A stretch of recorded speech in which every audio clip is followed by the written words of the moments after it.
বেশ, তো আশা করি আগের দিনকে আমরা যেটা পড়েছিলাম সিডিপিতে প্রাচীন অনুবর্তন তত্ত্ব সেটা মোটামুটি বোঝা গেছে, তাই তো? সেখান থেকে আমরা প্রথম আজ কয়েকটি প্রশ্ন ধরবো তোমাদের, তারপর আজকে আমরা সক্রিয় অনুবর্তন তত্ত্ব অর্থাৎ স্কিনারের যে পরীক্ষাটা রয়েছে সেটা সম্পর্কে জানবো, ঠিক আছে?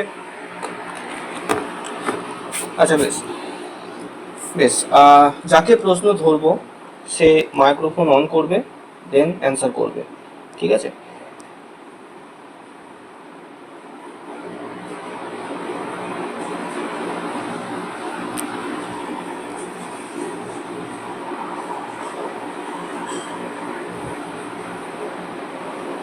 এক মিনিট।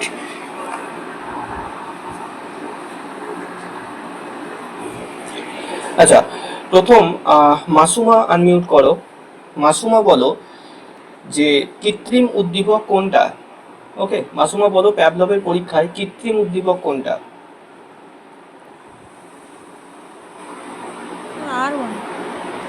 R1। নাম কি? R1 কি? বাকিদের কি মনে হয় R1 হবে? ধ্বনি শুনে যেটা লালাক্ষরণ। হ্যাঁ, ঘন্টার ধ্বনি, তাই তো? কৃত্রিম উদ্দীপক। হ্যাঁ, আচ্ছা লালাক্ষরণ যেটা হলো এটা R2, ঘন্টার ধ্বনি শোনা। আচ্ছা আচ্ছা, এর সমীকরণের মধ্যে যেটা আছে সেটা একটু কেউ বলো। বলো, চন্দন বলতে পারবে যে গ্রাফ পেপার জেড এর মতো যেটা বলেছিলাম সেটা কোনটা কি? S1 কোনটা, R1 কোনটা, S2 কোনটা, R2 কোনটা?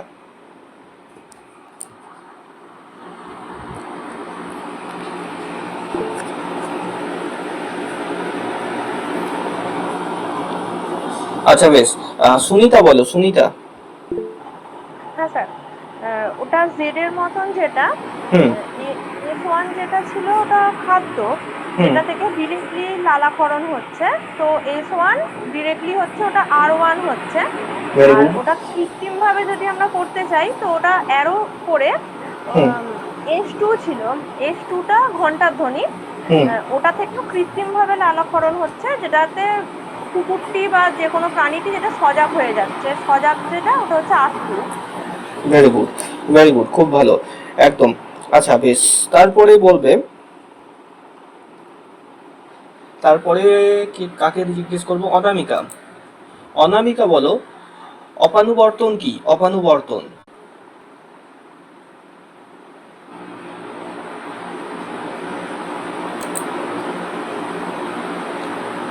অপানুবর্তন, অনামিকা। স্বাভাবিক উদ্দীপক আর কৃত্রিম, স্যার ভুলে গেছি। এই যা, ভুলে গেছো, বেশ। আচ্ছা, তারপরে এটা বন্দনা চেষ্টা করো, বন্দনা। অপানুবর্তন কি?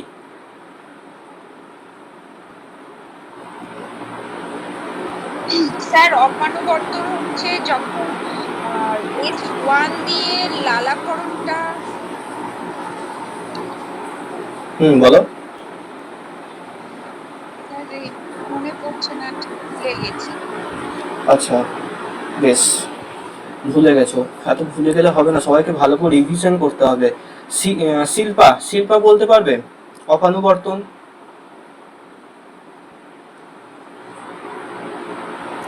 আচ্ছা, মাসুমা পারবে সম্ভবত, রেজ হ্যান্ড করেছে, বেশ। কেউ না পারলে তখন আমি মাসুমাকে জিজ্ঞেস করছি।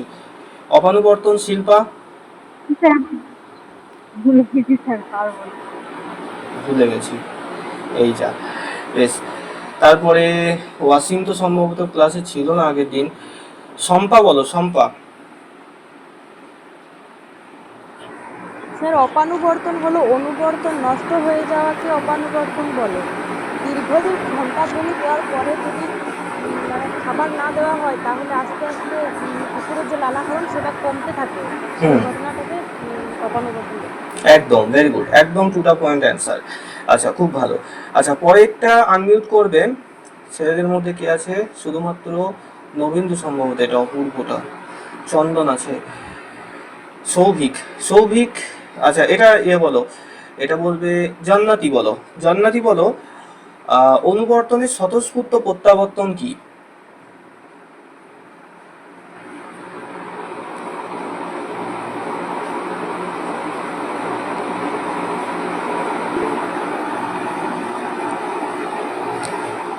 বলতে পারবে জন্মতি? আচ্ছা ওয়াসিম, পড়া হয়নি, বেশ ওয়াসিম চেষ্টা করো। স্যার এটা হচ্ছে যে কিছুদিন মানে ভুলে যাওয়ার পর আবার কঠোর প্রচেষ্টায় আবার যে আগের অবস্থায় ফিরে যাওয়ার পর যেটা না একদম এটাকেই বলা হচ্ছে অনুবর্তনে। স্বতঃস্ফূর্ত। হ্যাঁ এটা বলতে কোনো অনুবর্তন যখন ঘুরে যাওয়ার পর যখন আবার পুনরায় যখন করছে তখন তখন হ্যাঁ একদম একদম একদম। দেখো একটা মজার উদাহরণ বলতে কি, যে যখন তোমরা ছোট ছিলে মানে কি, যখন ক্লাস 9-10-এ পড়তে, সেই সময় কি হতো, সন্ধ্যে লাগলেই পড়তে বসতে। এখন মোস্ট অফ দ্য স্টুডেন্টস পড়তে বসে না সন্ধ্যেবেলায়। তো এটা দেখে কি হচ্ছে, আগে যে প্রতিক্রিয়াটা তোমরা করতে, অর্থাৎ সন্ধে লাগলো, খেলা করে বাড়ি এলে, হাত মুখ ধুলে, একটু কিছু খাবার খেলে, তারপর পড়তে বসে পড়লে, এই জিনিসটা এখন লুপ্ত হয়ে গেছে তোমাদের মধ্যে। ঠিক আছে, কারণ এখন অনেক কাজ, ফোন টোন দেখা, এইসব বিভিন্ন কাজের জন্য সন্ধ্যেবেলায় পড়তে বসা হয় না, ইচ্ছা থাকলেও সময় হয় না। তো এই ক্ষেত্রে কি হলো, যে তোমার মা বা বাবা বকাঝকা করলেন, দুঘা বার দিলেন, এর ফলে কি হলো, আবার সেই আগের মতো হঠাৎ করে সন্ধে হলেই বাড়িতে এসে পড়তে বসে শুরু করলে। হ্যাঁ, তো এই মজার উদাহরণটা এই জন্যই বললাম, এটা হলো তোমার অনুবর্তনের স্বতঃস্ফূর্ত প্রত্যাবর্তন। ঠিক আছে, আগে একটা জিনিস ছিল সেটা মাঝখানে বিগড়ে গেছিল কয়েকদিন। হ্যাঁ, তারপরে যেই একটা রিইনফোর্সমেন্ট পেলো মায়ের বাবার বকা বা মার, তো তখন সেটা আবার পুনরায় ফিরে এলো। এইটাই অনুবর্তনের স্বতঃস্ফূর্ত প্রত্যাবর্তন। পুনরায় একই পরিস্থিতিতে ফিরে হ্যাঁ পুনরায় ফিরে আসা। হ্যাঁ একদম। আচ্ছা, পরেরটা বলো পাপিয়া। পাপিয়া আনমিউট করবে। পাপিয়া বলবে যে কোন উদ্দীপকটা বেশি শক্তিশালী, কৃত্রিম উদ্দীপক নাকি সাধারণ উদ্দীপক? পাপিয়া মন্ডল বলো।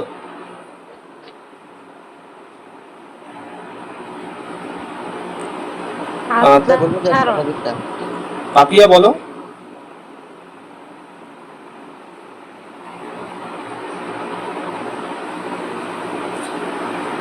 আচ্ছা, এটা সাধারণটা বেশি শক্তিশালী। সাধারণটা বেশি শক্তিশালী, একদম। সাধারণ উদ্দীপক। একদম তাই। আচ্ছা,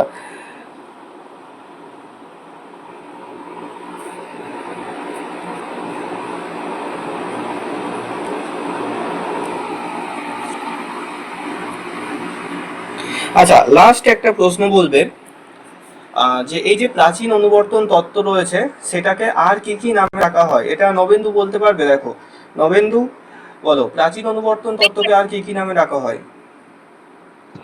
স্যার আমি পারবো বলতে।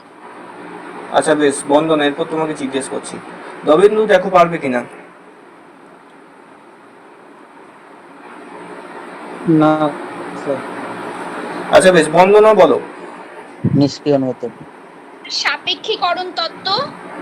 একদম। আর কি? Automatic nervous system. হ্যাঁ, অটোমেটিক নার্ভাস সিস্টেম দ্বারা ANS এটা চালিত হয়, এএনএস। Very good. আর কি? সাপেক্ষীকরণ তত্ত্ব। নিষ্ক্রিয় অনুবর্তন তত্ত্ব। না না, নিষ্ক্রিয় না। Type 1 learning, classical conditional theory. Classical conditioning theory, এটা ইংরেজি টার্ম হয়ে গেল একদম। ওয়াসিম যেটা বললো টাইপ 1, একদম এটাও হবে। টাইপ এটা টাইপ 1 ঠিক সিকোয়েন্স। আছে, হ্যাঁ। তো এটা এই যে সাপেক্ষীকরণ তত্ত্ব যেটা বন্দনা বললো না, এটা ইম্পর্টেন্ট, যদি কারো জানা না থাকে খাতায় নোট করবে। এটা থেকে একটা প্রশ্ন হয় যে সাপেক্ষীকরণ তত্ত্বের প্রবক্তা কে। তো না জানা থাকলে এটা প্যাভলভ, যদি না জানো যে এই কুকুরের উপর পরীক্ষা, এটারই নাম সাপেক্ষীকরণ, তাহলে ভুল হয়ে যাবে। হ্যাঁ, আগের বছর পড়িয়েছিলাম। আচ্ছা, এটা আগে হুম। বেশ, ঠিক আছে, এবার চলো আমাদের আজকের বিষয়ের দিকে যাই। একটু ভালো করে করবে, আর যারা প্রিভিয়াস পড়াগুলো করছো না, অবশ্যই পড়াটা করতে শুরু করো, আর নাহলে মুশকিল হয়ে যাবে শেষে এসে। ঠিক আছে, বেশ। দেখো নেক্সট ইয়ার আগের থেকে দিনের ম্যাথ রেকর্ডটা একটু দেবেন। ম্যাথ রেকর্ড আপলোড হয়ে গেছে, লিঙ্কে টাচ করো, দেখো পেয়ে যাবে। অংশীদারি কারবার আর ওকে ইয়েটা দুটোই হয়ে গেছে। ঠিক আছে, নেক্সট ইয়ার তোমাদের যখন অ্যাডমিশন হবে আবার, তো ঠিক করা হয়েছে তোমাদের সাথে সাথে প্যারেন্টসের একটা হোয়াটসঅ্যাপ নাম্বার নেওয়া হবে। ঠিক আছে, যে যে পড়া করবে না, তখন সেখানে রিপোর্ট যাবে যে আমাদের ইনি পড়া করছেন না, উনি ভালো পড়া করছেন। ভালো পড়া করলেও সেখানে বাবা মায়ের ফোনে রিপোর্ট যাবে, পড়ায় ফাঁকি দিলেও রিপোর্ট যাবে। বেশ, দেখো, তো আজকের যে আলোচনা সেটা হচ্ছে আমাদের সক্রিয় অনুবর্তন। এই সক্রিয় অনুবর্তনের আরেকটা নাম আছে operant conditioning, operant conditioning theory. Okay, এর প্রবক্তাকে আমরা জানি স্কিনার, আর এর সাথে আমাদের ওয়াসিম যেটা বললো প্যাভলভেরটাকে টাইপ 1 শিখন বলা হয়, এটাকে বলা হয় কি টাইপ 2 স্যার বলা হয়। স্কিনার তো ইঞ্জিনের উপর পরীক্ষা করেছে না? হ্যাঁ, ইঁদুরের ওপর পরীক্ষা করেছেন। আচ্ছা, তার আগে আরেকটা জিনিস আমাদের বন্দনা বললো, খুব ভালো একটা পয়েন্ট বলেছে যে এএনএস দ্বারা আমাদের প্রাচীন অনুবর্তন নিয়ন্ত্রিত হয়। এএনএস এর পুরো নাম কি? অটোমেটিক, হ্যাঁ একটা এএনএস একটা সিএনএস। এএনএস এর পুরো নাম কি? অটোমেটিক নার্ভাস সিস্টেম, তাই তো? হ্যাঁ, মনে রাখবে অটোমেটিক নার্ভাস সিস্টেম দ্বারা প্রাচীন অনুবর্তন, অর্থাৎ ওই যে অনুবর্তনের যে ব্যাপারটা ঘটছে না, তো সেটা আমাদের মস্তিষ্কের মধ্যে এই যে নার্ভাস সিস্টেম বা যে স্নায়ুতন্ত্র রয়েছে তার মধ্যে একটা ভাগ হচ্ছে অটোমেটিক নার্ভাস সিস্টেম। তো এই জিনিসটা উদ্দীপিত করছে, অর্থাৎ এই যে প্যাভলভের কুকুরটা যে শিখেছে যে ঘন্টা বাজলেই খাবার আসছে, মুখ থেকে লাল পড়ছে, এই সমস্তগুলোকে তার ব্রেনের অটোমেটিক নার্ভাস সিস্টেম কন্ট্রোল করছে। বোঝা গেল?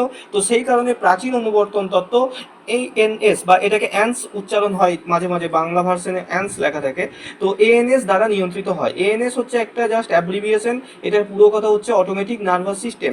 আর আমাদের যে স্কিনারের তত্ত্ব সেটা সিএনএস দ্বারা পরিচালিত হয়। এবার কেউ বলো সিএনএস এর পুরো কথা কি? Central nervous system. একদম তাই, সিএনএস এর পুরো কথা হচ্ছে সেন্ট্রাল নার্ভাস সিস্টেম, অর্থাৎ কেন্দ্রীয় স্নায়ুতন্ত্র। বোঝা গেল? কেন্দ্রীয়, বাংলাতে কেন্দ্রীয় স্নায়ুতন্ত্র দ্বারা এটা পরিচালিত হয়। কেন্দ্রীয় স্নায়ুতন্ত্র মনে রাখবে,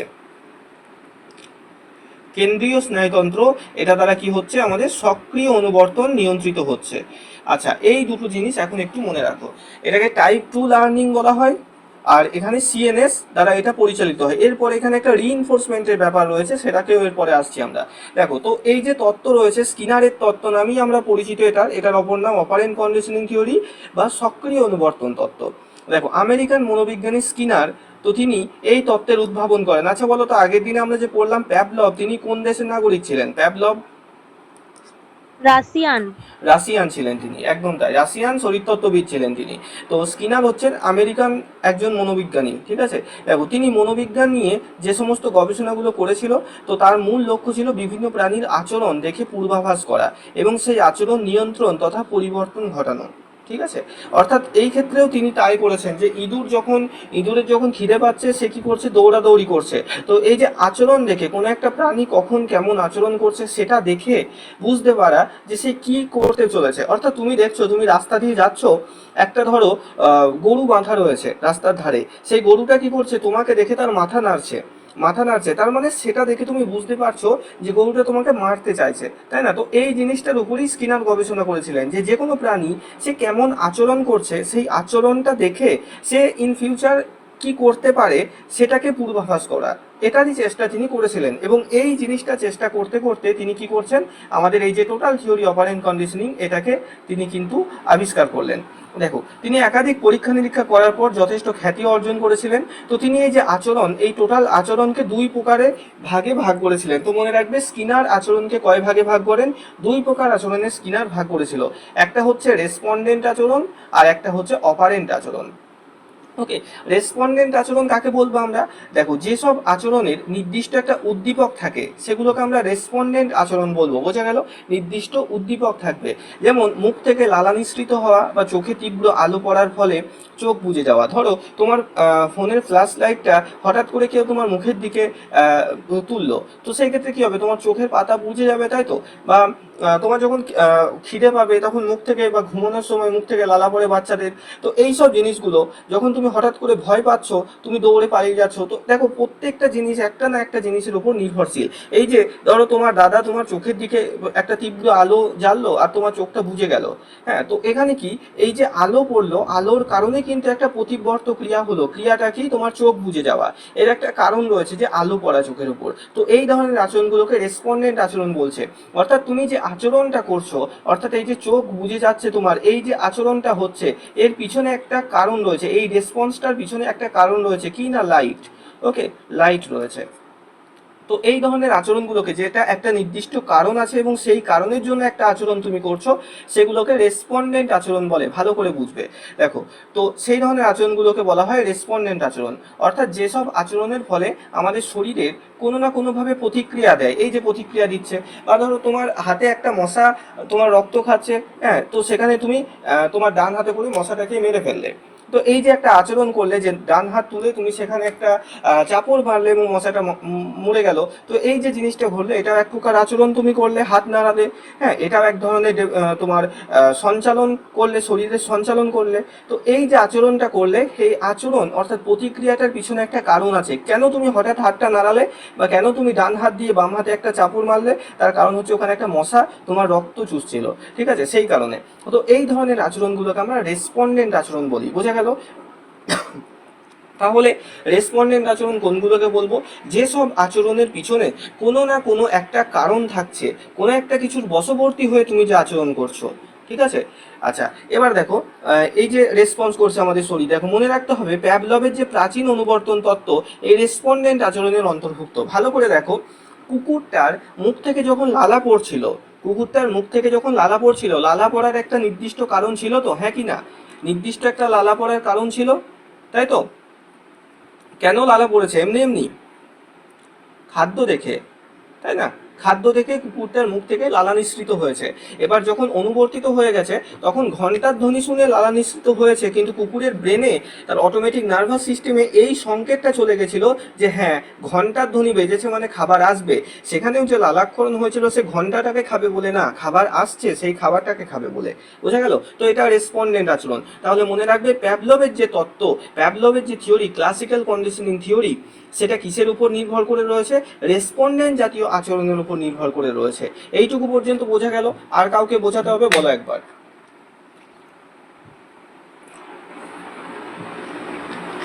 ওকে, তো এখান থেকে একটা ভালো প্রশ্ন হয় কিন্তু, মনে রাখবে এই যে প্যাভলভের থিওরি সেটা কিন্তু রেসপন্ডেন্ট, প্রাণীর রেসপন্ডেন্ট জাতীয় আচরণের উপর নির্ভর করে এই তত্ত্বটা তৈরি, এটা মনে রাখবে। আচ্ছা, রেসপন্ডেন্ট আচরণ কি? আশা করি বোঝা গেল। কোনটা? S type.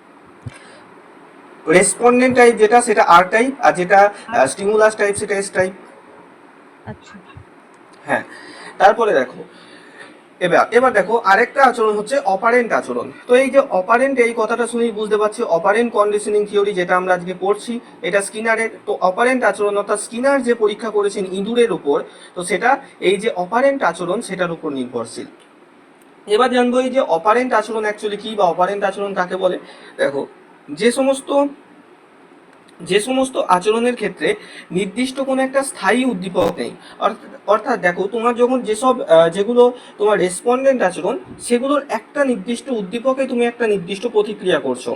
এমন তো নয় যে তোমার চোখে আমি একটা জোরালো টর্চের আলো জ্বাললাম, তুমি চোখটা বুজে নিলে প্রথমবার, দ্বিতীয়বার আরেকদিন জানলাম তুমি হো হো করে হেসে উঠলে, তৃতীয় দিন যখন জানলাম তুমি চিৎকার করে কেঁদে উঠলে, হ্যাঁ, চতুর্থ দিন যখন জানলাম চোখে আলো পড়া মাত্র তোমার মুখ থেকে লালা পড়তে লাগলো। এমন কি হয় না।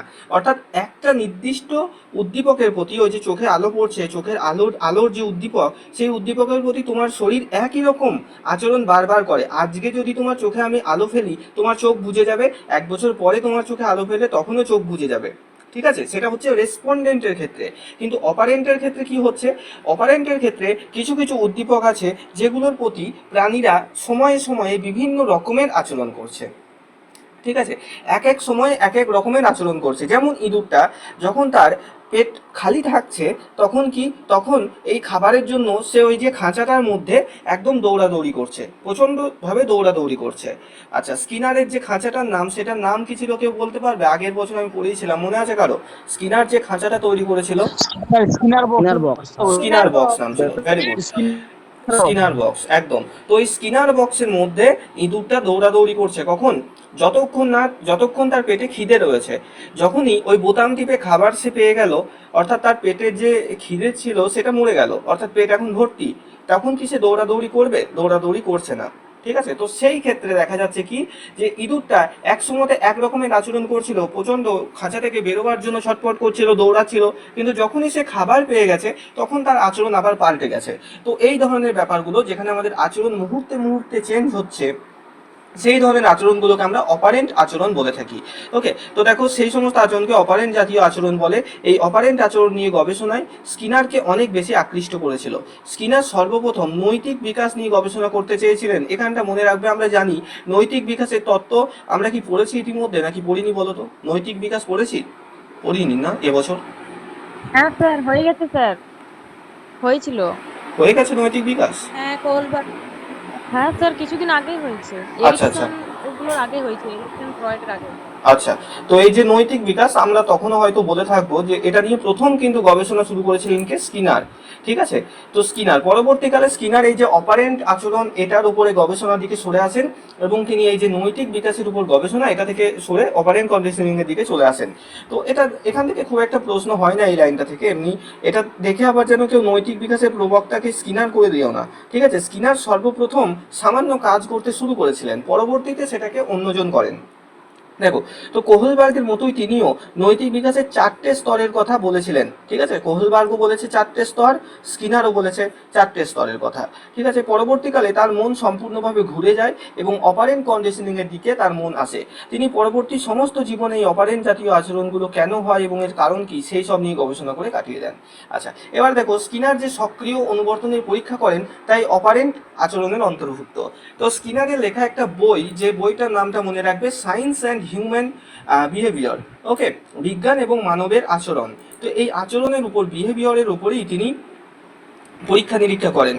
ঠিক আছে, আচ্ছা দেখো 1935 সালে স্কিনার একটি বই লিখেছিলেন, বইটার নাম এটা সায়েন্স অ্যান্ড হিউম্যান বিহেভিয়ার। তো এই বইয়ে তিনি অপারেন্ট কন্ডিশনিং এর উপর পরীক্ষা নিরীক্ষা করে যে সমস্ত তথ্য জোগাড় করেছেন। তাহলে যদি প্রশ্ন আসে এই যে ইঁদুরের উপর পরীক্ষা করেছিলেন এই কথাটা বা এই পরীক্ষার যে ফলাফল সেটা স্কিনার কোন গ্রন্থে লিখেছেন, তো মনে রাখবে সায়েন্স অ্যান্ড হিউম্যান বিহেভিয়ার নামক গ্রন্থে তিনি কিন্তু লিখেছেন। এই ইঁদুরের পরীক্ষার কথাও উল্লেখ আছে, সেই পরীক্ষা থেকে তিনি কি বুঝেছেন সেগুলোও উল্লেখ আছে এই বইটাতে। তো বইটার নামটা মনে রাখবে।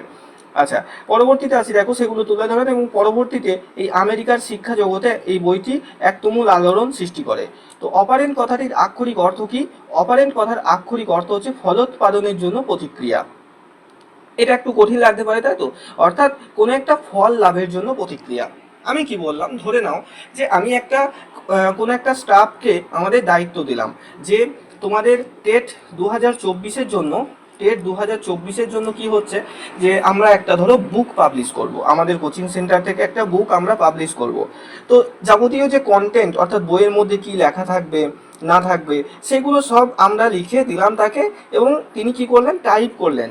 টাইপিস্ট এরকম জব হয়, ঠিক আছে, যে বইগুলো পড়ছো সেগুলো তো কাউকে টাইপ করতে হয়েছে কম্পিউটারে, তো এই যে টাইপিস্ট তাদের বলা হয়। তো সেই টাইপিস্ট টাইপ করছে কিসের জন্য? একটা অবশ্যই একটা রেমুনেশন তাকে দেওয়া হবে, একটা টাকা পয়সা দেওয়া হবে তাকে সেই জন্য। তো সেই টাকা পয়সা লাভের জন্য তিনি টাইপ করছেন, বা আমরা প্রত্যেকেই যে কেউ কাজ করে থাকি সেটা কিসের জন্য? একটা নির্দিষ্ট ফল লাভের জন্য, তাই তো? তো সেই ক্ষেত্রে এটাই হচ্ছে যে একটা নির্দিষ্ট ফল লাভের জন্য যে ধরনের প্রতিক্রিয়া করা হচ্ছে সেটাই। এই যে টাইপিস্ট যে টাইপ করছে বইটাকে, সে কি করছে, টাইপ করে কমপ্লিট করা হবে এবং তাকে ধরো দেওয়া হলো যে কি 15,000 টাকা তাকে দেওয়া হবে তার পারিশ্রমিক হিসাবে। তো এই যে 15,000 টাকা এটা লাভের জন্য সে কি করছে, টাইপ করছে বই। তো এই জিনিসটা যে ফলটা লাভের জন্য যে ধরনের ক্রিয়া করছে, কার্য করছে, সেটাকেই অপারেন্ট বলা হয় ইংরেজিতে। তো অপারেন্ট কথার আক্ষরিক অর্থ এটাই যে ফল লাভের জন্য প্রতিক্রিয়া। ইঁদুরের পরীক্ষায় যদি দেখো, তো স্কিনার বক্সের ভিতরে ইঁদুর কেন দৌড়াদৌড়ি করছিল? সেখান থেকে বের হওয়ার জন্য, তার সামনে খাবার ছিল, ঠিক আছে, তো সেই খাবারটা লাভের জন্য সে প্রতিক্রিয়া করছিল। প্রতিক্রিয়া বলতে এখানে দৌড়ানোকে বোঝানো হচ্ছে। তো সেই খাবার লাভের জন্য তিনি ইঁদুরটা প্রতিক্রিয়া করছিল। তো অপারেন্ট কথার আক্ষরিক অর্থ এটাই যে ফল লাভের জন্য প্রতিক্রিয়া। ঠিক আছে, দেখো এবার স্কিনারের যে পরীক্ষাটা সেটা কি? তো স্কিনার বিভিন্ন প্রাণীকে নিয়ে বহু রকমের পরীক্ষা করেছেন, তার মধ্যে বিশেষ পরীক্ষা রয়েছে কি আমাদের ইঁদুরের উপর যে কৌশলটা, যেটা অপারেন্ট অনুবর্তনের পরীক্ষা। দেখো, তো তিনি তার পরীক্ষার জন্য একটা ক্ষুধার্ত ইঁদুর এবং কিছু উপকরণ যেমন স্কিনার বক্স, এই যে তোমাদের যেটা জিজ্ঞেস করলাম, এই বাক্সটার নাম ছিল স্কিনার বক্স। আমি একবার ছবিটা দেখিয়ে দিই, এই যে দেখতে পাচ্ছ। তো এই যে বাক্সটা উপরটা ছিল এরকম কাঁচ দিয়ে তৈরি, যাতে উপর থেকে পর্যবেক্ষণ করতে পারেন স্কিনার যে ইঁদুরটা কি করছে। ঠিক আছে, তো এটা ছিল, এখানে দেখো স্পিকার রয়েছে, একটা স্পিকার রয়েছে, ঠিক প্যাভলভে যেমন ঘন্টা বাজানো হতো, এখানেও খাবার দেওয়ার আগে এই স্পিকারে একটা অ্যানাউন্সমেন্ট হতো বা একটা নির্দিষ্ট বিপ শব্দ হতো। ঠিক আছে, তো এরপরে কি হচ্ছে, এখানে এই যে খাবার রয়েছে দেখতে পাচ্ছ পাত্রের মধ্যে, তো যখন ইঁদুর এই নীল রঙের নির্দিষ্ট বোতামটাকে হাত দিয়ে বা পা দিয়ে বা মাথা দিয়ে প্রেস করবে নিচে দিয়ে, তখন কি হবে, এই জায়গাতে খাবার চলে আসবে। এই বক্সটাকে স্কিনার নিজেই তৈরি করেছিলেন, যে কারণে এই বক্সটা তার নাম দেওয়া হয়েছে স্কিনার বক্স। ঠিক আছে, এবং এখানে দেখো সিগন্যাল লাইট রয়েছে। তো এগুলো কি হচ্ছে, যখন খাবার আসছে তখন নির্দিষ্ট রঙের আলো কিন্তু জ্বলতো। তো ইঁদুর প্রথম কিন্তু এই সবগুলো পারতো না ইঁদুরটা। ঠিক আছে, প্রথম তাকে বহুবার দেখিয়ে দিতে হয়েছে তার সামনে যে এই বোতাম টেপার মাধ্যমে খাবার আসছে এখানে, এটা বহুবার দেখিয়ে দেওয়া হয়েছে। এরপরে কি, যখন খিদে পাচ্ছে ইঁদুর তখন খাবার জন্য এই খাবারটাকে সে দেখতে পেত, ঠিক আছে, এখানে যদিও ফাংশনটা দেখানো হয়নি, এই খাবারটাকে ইঁদুর বাক্সের ভিতর থেকে দেখতে পেত কিন্তু নাগাল পেত না। তো ওই খাবারটা খাওয়ার জন্য ভিতরে ছটপট করছে এবং দৌড়াদৌড়ি করতে করতে ভুলবশত মাঝে মাঝে এই যে বোতামটা, নীল রঙের বোতামটা, এখানে তার ধাক্কা লাগতো এবং বোতামটা প্রেস হয়ে খাবার চলে আসতো। তো মোটামুটি 600 থেকে 700 বার এমন হওয়ার পর দেখা যাচ্ছে ইঁদুরটার তখন ব্রেনের মধ্যে এটা গেঁথে গেল, অর্থাৎ সে যখন দৌড়াদৌড়ি করছে তখন আর দৌড়াদৌড়ি করছে না, যখন তার খাবার দরকার হচ্ছে সে দৌড়ে এসে এই বোতামটাতে এক গুঁতো মারছে, ঠিক আছে, আর খাবার চলে আসছে, অর্থাৎ সে শিখে গেল যে কিভাবে খাবার আনতে হয়। এটাই এই পরীক্ষার মূল কথা, ঠিক আছে, স্কিনারের টোটাল পরীক্ষাটা। চলো একবার পড়ি আমরা, যেহেতু বইয়ে লেখা আছে তো একবার পড়তে হবে। দেখো, তো তিনি মনে রাখতে হবে স্কিনার যে তার পরীক্ষার জন্য যে বক্সটি ব্যবহার করেছিলেন সেটার নাম ছিল স্কিনার বক্স। এবং থর্নডাইকে পরীক্ষা পড়বো। থর্নডাইক কিসের উপর পরীক্ষা করেছিলেন বলতো? থর্নডাইক কিসের উপর পরীক্ষা করেছিলেন? কুকুর। কুকুর না বিড়াল না শিম্পাঞ্জি না মাছ না পায়রা না মুরগি? বিড়াল। শিম্পাঞ্জির উপর। কে বললো? বিড়ালের। শিম্পাঞ্জি কে বললো? শম্পা? না স্যার, আমি বিড়াল বললাম। কুকুর কে বললো? শিম্পাঞ্জি দোষটা বিড়াল হ্যাঁ, বিড়েলের উপর, বিড়েল, একদম বিড়েলের উপর। আমাদের এদিকে বিড়াল সুলতান। সুলতান তো গেস্ট। হ্যাঁ, এটা তো গেস্টাল গেস্টাল তত্ত্বে সুলতান। হ্যাঁ তাই বললাম, কুকুর আর হুম, হচ্ছে বিড়াল। হ্যাঁ, এই সুলতান নিয়ে বহুত কাহিনী। আমি যখন ডিএলএড করতাম তো তখন আমাদের ডিএলএড একটা দিদি ছিল, তার নাম ছিল আয়েশা সুলতানা, তো তার টাইটেল ছিল সুলতানা। হঠাৎ করে একদিন প্রিন্সিপাল স্যার যখন এটা জিজ্ঞেস করেছিলেন একটা আমাদের বন্ধুকে যে শিম্পাঞ্জিটার নাম কি ছিল, সে হঠাৎ করে বলে দিয়েছে সুলতানা। তো সে নিয়ে বহুত ঝামেলা। তো মনে রাখবে সুলতান, এটাকে আবার তখন সুলতানা করে দিও না, তাহলে ভুল হয়ে যাবে। যাই হোক, তো আমাদের এই যে থর্নডাইক সে কি করেছিল?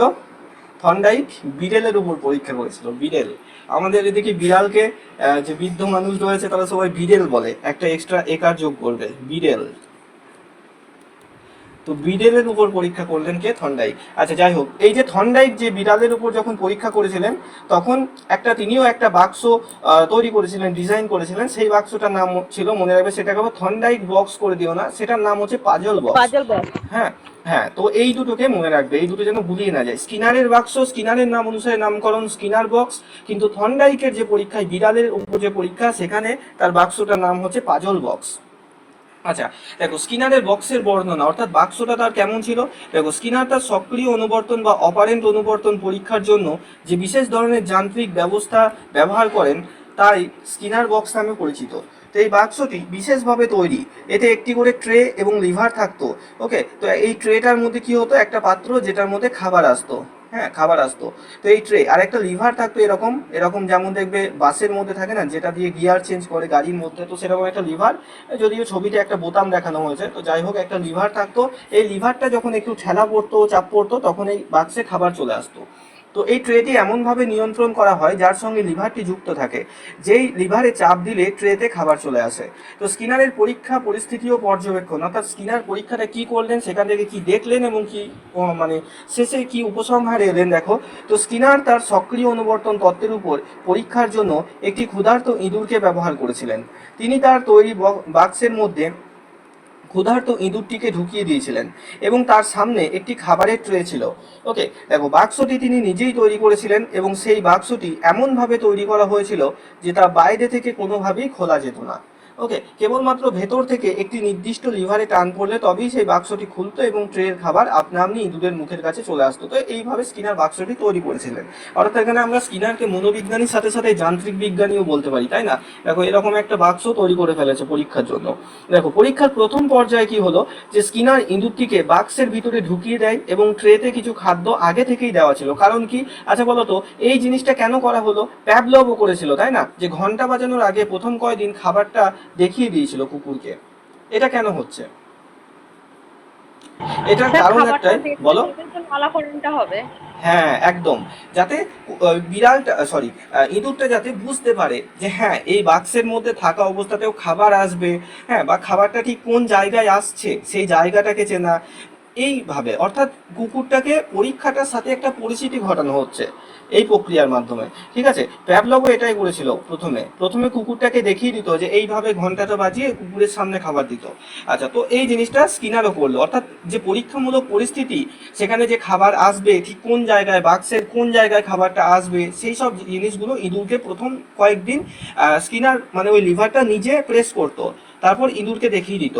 ঠিক আছে, তো লিভারে চাপ দিয়ে খাদ্য নিয়ে আসেনি এই পর্যায়ে, স্কিনার লিভারে চাপ দিয়ে খাদ্য নিয়ে আসেনি। দেখো এখানে স্কিনার হয়ে গেছে, এটা একটু ভুল হয়ে গেছে, এটা ইঁদুর হতো। ঠিক আছে, তো ইঁদুর কিন্তু সেই সময়তে লিভারে চাপ দিয়ে খাদ্য নিয়ে আসেনি, ওটাকে স্কিনারই লিভারে চাপ দিয়ে খাদ্যটা এনে দেখিয়ে দিয়েছিল ইঁদুরকে। এবার দেখো, খাদ্য গ্রহণ এবং পরীক্ষামূলক পরিস্থিতির সঙ্গে ইঁদুরটির কেবলমাত্র পরিচিতি ঘটানো ছিল এই প্রক্রিয়ার মাধ্যম। দেখো, পরীক্ষার দ্বিতীয় পর্যায়ে কি হচ্ছে, যে পরের দিন ইঁদুরটিকে বক্সে ঢুকিয়ে দেওয়া হতো এবং যান্ত্রিক কৌশলের সাহায্যে ট্রেতে খাদ্য আনা হয়। এই পর্যায়ে লিভারে চাপ দিতে ট্রেতে খাদ্য আনা হয়েছে যাতে বাক্সের পরিস্থিতি সম্পর্কে ইঁদুর পরিচিতি ঘটে। এখানেও কিন্তু ইঁদুরকে দেখানোর জন্য জাস্ট করা হলো এটা। এবার তৃতীয় পর্যায়ে ইঁদুরটিকে খাদ্য না দিয়ে পুনরায় বাক্সে ঢুকিয়ে দেয়। এবার তৃতীয় পর্যায়ে ইঁদুরটা ছিল ক্ষুধার্ত, তার পেটে খিদে ছিল, এবং সেই জন্য কি হচ্ছে, যেই বাক্সে ঢুকিয়ে দেওয়া হলো, তো ইঁদুরটি যে জায়গায় খাবার আসতো, এবার তো সেই জায়গাটা চিনে গেছে যে ঠিক ওই ট্রেটার মধ্যে খাবার থাকে। বাক্সের মধ্যে ট্রেটার দিকে দৌড়ে গেল খাবে বলে, কিন্তু দেখলো যে ট্রেটা ফাঁকা রয়েছে। এবার তার পেটের মধ্যে খিদে রয়েছে, সে এবার কি করলো, বেরোবার জন্য বাক্সের ভিতর দৌড়াদৌড়ি শুরু করলো। প্রচন্ড দৌড়াদৌড়ি করতে করতে হঠাৎ এক সময়, এই যে ছোট্ট পাড়া বাক্স, তো একটা বড় বড় ইঁদুর ভরা আছে, তো দৌড়াতে এক সময় ইঁদুরের শরীরের সাথে টাচ হয়ে ওই যে বোতাম বা লিভারটা রয়েছে সেটা টাচ হয়ে গেল এবং খাবার চলে এলো ট্রেতে। এটা কিন্তু ইঁদুর নিজেও বুঝতে পারলো না। ইঁদুরের মনে এবার ধারণা কি আসছে, লিভার বা বোতাম সম্পর্কে তার মনে কোনো ধারণা নেই। তার মনে ধারণা আসছে যে যতক্ষণ না আমি দৌড়াদৌড়ি করছি ততক্ষণ খাবার পাবো না। তো প্রত্যেক দিন এবার কি হচ্ছে, যেই তার খিদে পাচ্ছে ইঁদুরটা দৌড়াদৌড়ি করতে শুরু করছে। সে জানে না যে লিভারের একটা ব্যাপার আছে বা বোতাম প্রেস হচ্ছে তবে খাবার আছে, এসব জানে না। সে ভাবছে আস্তে আস্তে 50-60 বার পরীক্ষা এরকম হয়ে যাওয়ার পরেও ইঁদুরটা ভাবছে যে আমি দৌড়াদৌড়ি করব তবেই খাবার পাবো, না হলে নয়। তো ইঁদুরটি সেই খাদ্য গ্রহণ করলো। শেষ পর্যায়ে কি হলো, বহুবার পরীক্ষাটা করার পর দেখো, স্কিনার এই পরীক্ষাটি বারবার পুনরাবৃত্তি করার পর লক্ষ্য করেন ইঁদুরটি বাক্সের মধ্যে ঢুকিয়ে দেওয়া মাত্র সোজা গিয়ে সে লিভারে চাপ দিচ্ছে, ট্রেতে খাবার নিয়ে আসে। অর্থাৎ ইঁদুরটি লিভারে চাপ দেওয়ায় এই প্রতিক্রিয়া বারবার বৃদ্ধি করছে। শক্তিশালী উদ্দীপক খাদ্যবস্তু এখানে এইভাবে লিভারে চাপ দেওয়া এবং খাদ্যের মধ্যে অনুবর্তন ঘটে। দেখো, তো আমি একটা জিনিস বলছি, যে একটা আমি বাস্তব উদাহরণ দিচ্ছি, যে আমাদের এখানে যেসব টিচাররা পড়াচ্ছেন, ঠিক আছে, তো পড়ানোর সময় তার একটা সক্রিয়তা অনুভব করছেন, তাই তো, নিজেদের সময় বের করে পড়াচ্ছেন। তার কারণ কি? তার কারণ হচ্ছে যে মাসের শেষে তার একটা স্যালারি পান। ঠিক আছে, তো সেই স্যালারিটা কি করছে, সেই স্যালারিটা একটা রিইনফোর্সমেন্ট হিসাবে কাজ করছে। ওকে, তাদের, তো তারা যে কোনো ব্যক্তি, যে কোনো টিচার হতে পারে বা যে কোনো এমপ্লয়, তুমি যেখানে কাজ করো, টিউশন পড়াও, সেখানেও তাই। তুমি রোদে জলে পুড়ে তোমার কষ্ট হলেও তুমি টিউশন পড়াতে যাচ্ছ, তার কারণ কি, তুমি মাস গেলে একটা স্যালারি পাচ্ছ, একটা টাকা পাচ্ছ। তো সেইটা হচ্ছে রিইনফোর্সমেন্ট। অর্থাৎ তুমি যখন স্যালারিটা পেয়ে গেলে তখন কি হচ্ছে, তুমি আবার একটা যেন এনার্জি পাও, মনে হয় না এনার্জি পায়। ইঁদুরের ক্ষেত্রেও তাই। এবার ইঁদুর তো আর টাকা পয়সা নেবে না। ইঁদুরের ক্ষেত্রে রিইনফোর্সমেন্টের বস্তু কোনটা বলো তো? ইঁদুর কোনটার দ্বারা রিইনফোর্সমেন্ট পাচ্ছে? খাবার দ্বারা, একদম তাই। সে যখন দৌড়াতে প্রচন্ড ক্লান্ত, তখন হঠাৎ করে খাবার চলে আসছে তার শরীরে, হঠাৎ করে লিভারে চাপ লেগে, এবং সে খাবার খেয়ে তৃপ্তি পাচ্ছে। এটা হলো তার রিইনফোর্সমেন্ট। ওকে, রিইনফোর্সমেন্ট দুই প্রকারের হয়, এবার একটু বোঝো। একটা হচ্ছে পজিটিভ রিইনফোর্সমেন্ট, একটা হচ্ছে নেগেটিভ রিইনফোর্সমেন্ট। পজিটিভ রিইনফোর্সমেন্ট কোনগুলো? যে ধরনের রিইনফোর্সমেন্টগুলো পেলে তুমি কাজটাকে আরো বারবার করতে চেষ্টা করবে, সেটা হচ্ছে পজিটিভ রিইনফোর্সমেন্ট। আর যে ধরনের রিইনফোর্সমেন্ট পেলে তুমি সেই কাজটা আর করতে চাইবে না, সেটা নেগেটিভ রিইনফোর্সমেন্ট। কেমন, আমি উদাহরণ দিই। তুমি একটা ক্লাস 5-এর বাচ্চাকে পড়াও, তুমি বাড়ি থেকে 2 কিমি দূরে পড়াতে যাও। পড়াও কখন? দুপুর 12টা থেকে।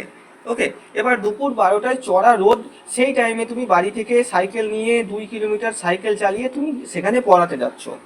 ওকে, এবার প্রথম ক্ষেত্রে কি দেখা যাচ্ছে, পজিটিভ রিইনফোর্সমেন্ট কেমন, যে তুমি সেখানে যাচ্ছ এবং তাদের বাড়ির যে মানুষজন, তাদের ব্যবহার খুব ভালো, এবং তারা মাস শেষ হওয়ার পরেই 1 তারিখের মধ্যেই তোমাকে 2000 টাকা কি করছে, তোমার যে পারিশ্রমিক সেটা তোমাকে দিয়ে দিচ্ছে, অর্থাৎ টিউশনির মাইনে দিয়ে দিচ্ছে তোমাকে। দ্বিতীয় আর একটা ক্ষেত্র বলি, তো দ্বিতীয় একটা ক্ষেত্র ঠিক একই, যে তার পাশের বাড়িতেই আর এক জায়গায় পড়াও, তো তুমি সেখানেও কি একটা ক্লাস 6-এর বাচ্চাকে পড়াও, তো সেখানেও তুমি ধরো 2 কিলোমিটার দূরে 12টার সময়তে পড়াতে যাচ্ছ। হ্যাঁ, তো সেখানে কি হচ্ছে যে পরপর তোমাকে 3 মাসের মাইনে বাকি রেখে দিয়েছে। চতুর্থ মাসে যখন তুমি চাইছো মাইনেটা, তখন বলছে এখন পয়সা নেই, পরে দেবো। পঞ্চম মাসে চাইছো, তখন বলছে তুমি ভালো পড়াচ্ছ না, তোমাকে মাইনে দেবো না, আর পড়াতে হয় না। তো এই ধরনের যে ব্যবহার আচরণ, তাহলে এরপরে কি তোমার সেখানে পড়াতে ভালো লাগবে? অবশ্যই ভালো লাগবে না, তাই তো? তো এই জিনিসটা হচ্ছে নেগেটিভ রিইনফোর্সমেন্ট, বোঝা গেল? তো পজিটিভ রিইনফোর্সমেন্ট কি? এমন রিইনফোর্সমেন্টের বস্তু যা কিছু হতে পারে, খাদ্য হতে পারে, টাকা পয়সা হতে পারে, হ্যাঁ, তোমার প্রিয় মানুষটার কথাবার্তা হতে পারে, সে একবার বললো যে পড়তে বসো, তুমি বিরাট এনার্জি পেয়ে গেলে, পড়তে শুরু করে দিলে। হ্যাঁ, তো এটাও এক প্রকার রিইনফোর্সমেন্ট, অর্থাৎ এমন কিছু জিনিস যেটা তোমাকে যে কোনো একটা কাজে আরো বেশি উদ্দীপিত করছে, আরো এনার্জি দিচ্ছে করার জন্য, সেই জিনিসটাকে রিইনফোর্সমেন্ট বলি। এটা দুই প্রকারের হয়, একটা হচ্ছে পজিটিভ, একটা নেগেটিভ। এই যে স্কিনারের টোটাল তত্ত্বটা, এটা রিইনফোর্সমেন্ট থিওরির উপরেই বেস করে তৈরি, বোঝা গেল? তোমার একটা ধরো বাচ্চা রয়েছে, সে একটা কোনো ভালো কাজ করলো, তুমি তাকে প্রশংসা করলে, সে একটা খুব ভালো ছবি আঁকলো, তুমি তাকে প্রশংসা করলে। তো এই ক্ষেত্রে কি, যেমন আমাদের চিত্রা জানি না আজকে ক্লাসে আছে কিনা, তো চিত্রার ছেলে খুব সুন্দর গান করে, হ্যাঁ, গানও করে, নাচও করে, দেখবে ওর সাথে ফেসবুকে আমার ফ্রেন্ড আছে, তোমাদেরও থাকলে দেখতে পাবে। তো চিত্রা ছেলে খুব ভালো গান এবং ড্যান্স করছে, তো সেই ক্ষেত্রে কি হচ্ছে, যখন নাচ করছে তখন সবাই ওর প্রশংসা করছে, হ্যাঁ, সত্যি খুব ভালো নাচে ও। তো সেই ক্ষেত্রে কি হচ্ছে, ও একটা পজিটিভ রিইনফোর্সমেন্ট পাচ্ছে, এরপরেও সে চেষ্টা করছে আরো ভালো করে নাচটা করার বা আরো ভালো করে গান করার, ঠিক আছে? চিত্রা ব্যানার্জি আছে, দেখবে চিত্রা আমাদের স্টুডেন্ট, আজকে হয়তো ক্লাসে নেইও। তো সেই ক্ষেত্রে কি, আর নেগেটিভ রিইনফোর্সমেন্ট কি, যদি কেউ বলে ওখানে যে না ভালো হচ্ছে না, ভালো হয়নি, এরকম কিছু, তাহলে সেটা তখন খারাপ হয়ে যাবে, অর্থাৎ সে তখন আর ওই কাজটা করতে চাইবে না, এই জিনিসটা নেগেটিভ রিইনফোর্সমেন্ট, ঠিক আছে? এবার বলো এই দুটো বোঝা গেল কিনা, পজিটিভ রিইনফোর্সমেন্ট আর নেগেটিভ রিইনফোর্সমেন্ট, বোঝা গেল? এবার বলো তো একটা জিনিস, এই যে আমরা পড়েছিলাম প্যাভলভের পরীক্ষাতে, যে অনুবর্তনের লুপ্ত হয়ে যায়, মাঝে মাঝে অনুবর্তন লুপ্ত হয়ে যায়, সেটাকে আবার যখন ফিরিয়ে আনি, অর্থাৎ সেই জিনিসটাকে অনুবর্তনের স্বতঃস্ফূর্ত প্রত্যাবর্তন বলা হচ্ছে। সেইটা কোন ধরনের রিইনফোর্সমেন্টের ফলে আবার পুনরায় ফিরিয়ে আনা যাবে, পজিটিভ নাকি নেগেটিভ?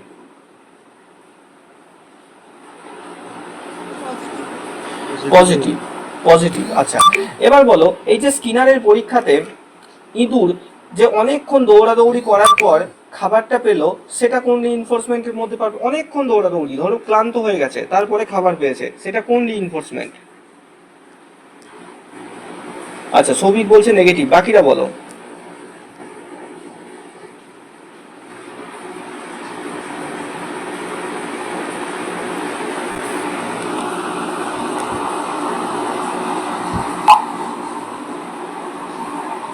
পজিটিভই হবে মনে হয়।